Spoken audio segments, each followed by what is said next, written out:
আসসালামু আলাইকুম প্রিয় ভাই বোনেরা, কেমন আছেন? আলহামদুলিল্লাহ আমি ভালো আছি। আজ আমার দাদির খুব পছন্দের একটি রেসিপি রান্না করব। আমার দাদি বেঁচে নেই, তো দোয়া করবেন সবাই।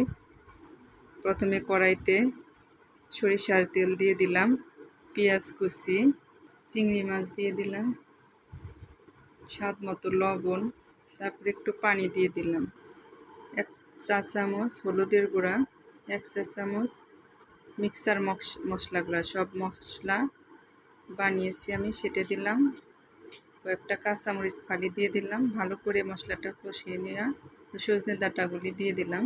এরপর মিষ্টি কুমড়া দিয়ে ভালো করে কষিয়ে নেব। অল্প পরিমাণ ঝোল দিয়ে দিলাম।